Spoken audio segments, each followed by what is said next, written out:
Avis vascular centre మన దేశంలోనే the best varicose vein hospital. మొత్తం ప్రయాణం ఇలా జరుగుతూ పోతున్నప్పుడు యాక్చువల్గా గుణశేఖర్ గారు ఆ, సినిమా ఫస్ట్ మూవీ నుంచి కూడా అంటే బాలరామాయణ వారి ఫస్ట్ మూవీ అక్కడి నుంచి కూడా చాలా పర్టికులర్గా ఉంటారు. అలాంటి వ్యక్తికి మీ అసోసియేషన్ ఎలా పరిచయం అయింది? మీ ఇద్దరు ఎలా కలుసుకున్నారు ఒక్కడు కోసం? ఇప్పుడు గుణశేఖర్ గారికి ఫస్ట్ సినిమా ఆయన డైరెక్టర్ రామోదం తెలుసు. ఓకే. చోట చోటక Naidu is very close to me. Okay both came almost same time seems. Sir. అప్పుడు గుణశేఖర్ గారు వస్తారు, ఆయన పరిచయం చేశారు. ఆయనే ఫస్ట్ పరిచయం చేశారు నాకు. గుణశేఖర్ డైరెక్షన్ చేయబోతున్నాను అని నేను చెప్పాను. నాకు రామ్ కోళ్ళను సమ్మ కూడా చేశారు ఆయన అప్పుడు. సార్ గాయం దాన్ని చాలా సినిమాస్ చేశాను అప్పుడు. ఆయనతో రూట్ ట్రావెల్ చేశాను నేను. రామ్ గోపాల్ గారితో. ఈవెన్ రంగీలో కూడా I'm the starting director. Okay. అలాగే ఫస్ట్ ఆయన సినిమా విన్నాను. జస్ట్ తర్వాత కలకత్తా సినిమా కూడా చేశారు కదా, జస్ట్ అవును, చూడాలని ఉంది. చూడాలని కూడా హిట్ అయింది. గుణశేఖర్ మోర్ పాపులర్ అయింది. నెక్స్ట్ సినిమా ఆయన ప్లాన్ చేసుకుంటాను మృగరాజు, చిరంజీవి గారితో చేశాను. ప్లాన్ చేస్తారు ఇప్పుడు తోట అని ఎప్పుడు తోటదానికి ఎక్కువ ప్రిఫరెన్స్ ఇచ్చేస్తారు. దానికి తోటతరణి డైరెక్టర్ పట్టుకున్నాను. ఏదో ప్రొడ్యూసర్గా ఆయనకి ఏదో సెట్ అవ్వలేదు అనుకుంటాను. తోటతరణి గారికి అంటే ఇది అతిమీడియట్ తోటతరణి నేను అశోక్ పట్టుకో, అశోక్ బాగానే చేస్తానని చెప్పారంట. ఓకే. అప్పుడే గుణశేఖర్ ఫస్ట్ పిలిచారు. గుణశేఖర్ పిలిస్తే కంపెనీ నుంచి కాల్ వచ్చింది. ఎల్ఏలో మాట్లాడి నాకు తెలుసు గుణశేఖర్ కొంచెం వేరే టైప్ ఆఫ్ సినిమాస్ చేసిన వాళ్ళని తెలుసు నాకు. బట్ అన్ని టైప్ ఆఫ్ సినిమా చేశారు. ఇవి first I started with Kamal Haasan, second day ప్రతాపోత్. All different kind of characters. Even Kshatriyaputrudu I did with Kamal Haasan with Kamal Haasan గారితో 3-4 ఫిలిమ్స్ చేశాను నేను. All big films. అప్పుడు గుణశేఖర్తో చేయాలంటే పెద్ద టఫ్ ఏం కాదు నాకు, అంతే కదా. బట్ ఆయన క్యారెక్టర్ కొంచెం డిఫరెంట్ క్యారెక్టర్. కొంచెం తప్పిందా కొంచెం సీరియస్గా సినిమా మేకింగ్స్ కొంచెం సీరియస్గా తీసుకుంటారు, చాలా సీరియస్గా ఉంటారు. అలాగే ఎంటర్ అయిన తర్వాత చాలా ఫ్రెండ్లీ మూవ్ అయింది. తర్వాత సెట్టింగ్స్ అని చాలా బాగా నచ్చింది. ఈవెన్ సౌత్ ఆఫ్రికా కూడా చాలా రోజు కలిసి ఉన్నాను. సెట్టింగ్ బాగా వర్కౌట్ అయింది సినిమా. సార్, ఈ ఒక్కడికి సంబంధించింది ఆ చార్మినార్ సెట్ గురించి కాసేపు మాట్లాడుకుందాం. దానికంటే ముందు మొన్న ధనుష్ గారిది కర మూవీ రిలీజ్ అయింది. ఆ సినిమాకి వెళ్తే దాంట్లో సీన్లో భాగంగా క్షత్రియపుత్రుల్లో కత్తి ఉంటుంది కదా సార్, ఆ కత్తి మేకింగ్ సెట్స్లో ఎలా చేశారు అనేది ఫస్ట్ అంటే వాళ్ళ సినిమా స్టోరీలో ఇంజెక్ట్ చేసుకొని చూపించారు. థియేటర్లో కూర్చోన్నాను తొలి రోజు. ఆ కత్తి ఆ షాటు పడంగానే థియేటర్లో జనం అంతా ఆ క్షత్రియపుత్రుడు వైపు కనిపించిన వాళ్ళు ఉంటారు కదా, ఒక్కసారిగా హాల్ అంతా అలా వేవ్ వచ్చింది ఆ కత్తి చూడంగానే. సో ఆ కత్తి మేకింగ్ అని మీరు దానికోసం చేసిన ఒక కత్తి మేకింగ్ కాదు, క్షత్రియపుత్రుడు స్టార్టింగ్ నుంచే ఒక టఫ్ సినిమా. ముగ్గురు చాలా ప్రామినెంట్ పీపుల్ ఉన్నారు దానిలో. ఒకటి వచ్చి కమల్ హాసన్ గారు వేసిన మెయిన్, ఆయనే హీరో, ఆయన script writer. Director Bharathan is the top most guy. అవును. పిసి శ్రీరామ్. ఈ మధ్యలో ఆ డైరెక్టర్ నేను. అది కూడా కొత్తది. బట్ అందుకు ముందు కమల్ హాసన్ గారు బాగా తెలుసు నాకు. ఆ సాంగ్ ఇంద్రుడు చంద్రుడు చేస్తాడు అనుకోవట్లేదు కదా, అది ముందు ఏదో మై ఫస్ట్ ఫిలిం డేసీ is the one of the main artist అనుకో. కమల్ హాసన్ గారు తెలుసు నాకు, ఆయన రికమెండేషన్లో ఇచ్చారు.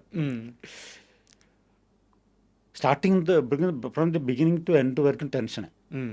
లొకేషన్లో నైట్ చేంజ్ చేస్తారు, డే ఫుల్లో వర్క్ చేయాలి, పెద్ద రిసర్వర్ చూపించి ఈ మధ్య నుంచి మిడిల్లో రోడ్డు పెట్టాలని చెప్తారు.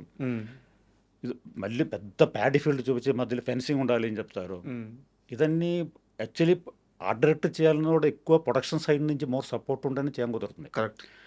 ప్రొడక్షన్ సైడ్ నుంచి మోరల్ సపోర్ట్ లేకపోతే మనం చాలా బాగా కష్టపడతారు. ఇప్పుడు ప్యాడీ మధ్యలో జస్ట్ 500-600 ఫీట్ లెంగ్త్లో ఫెన్సింగ్ ఓవర్ నైట్ చేయాలని it's not easy. All material రావాలి. అది బార్బేడో శివాజీ గణేశన్ వచ్చినప్పుడు total middle 1 villages divided as 2. అవును. That is very interesting subject. అది వెరీ ఇంట్రెస్టింగ్ సీక్వెన్స్. అది రెడీ అవ్వలేదు. దానికోసం ఈయన కోపడతారు, అందరి పైన షౌట్ చేస్తారు, అలాగే అన్నీ జరిగింది అక్కడ. అలాగే ప్రతి ఐటమ్లో we're getting blames. Sir but learning process. అసలు learning process. But actually director is my uncle Bharathan sir. దానికి కొంచెం కన్సిడరేషన్ దొరికిందో ఏది వయసు is a very tough subject. Sir అలాగా ఫినిష్ చేస్తారు ఆ సినిమా ఎలాగైనా.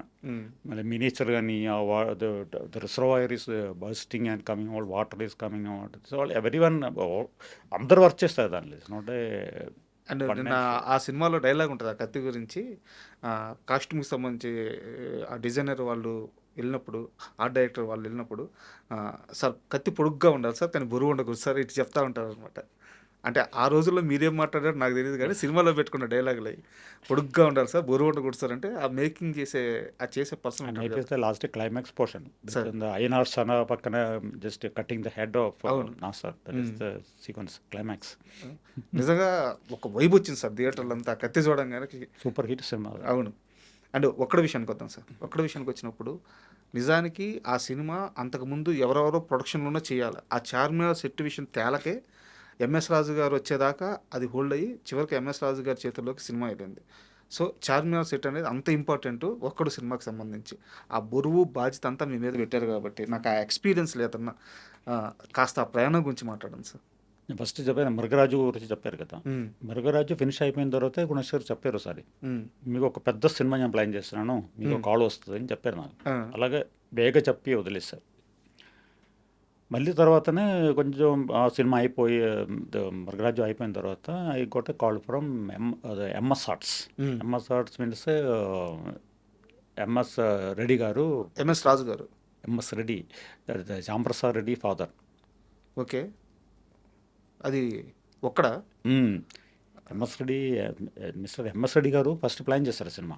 ఓకే ఓకే అయ్యా అవును ఆయన దగ్గరికి వెళ్ళింది. కరెక్ట్ కరెక్ట్ సత్తాలయ మీరు కరెక్ట్. బ్యానర్లో ఫస్ట్ ఆయన దగ్గరికి వెళ్ళింది. వెళ్ళి అక్కడే ఆఫీస్లో ప్లానింగ్ అని జరిగిందో, నేను ఎంఎస్ రెడ్డి గారు లొకేషన్ చూడడానికి వెళ్తారు. ఈ సెట్ అయ్యానికి లొకేషన్ కావాలి కదా. డైలీ ఆయన నా ఇంటికి వస్తారు వండి తీసుకుంటా. నిన్ను తీసుకుంటూ వచ్చి వెళ్ళి లొకేషన్ తిరగాలి ఫుడ్లో. ఆయన ఉన్నప్పుడు చూసిన లొకేషన్ అది. ఓకే. ఈ ఎక్కడ సెట్ చేస్తారు మనం ఆ లొకేషన్ ఆయన చూపిస్తుంది. ఆయనతో నేను కలిసి వెళ్ళి చూసిన ప్లేస్ అది.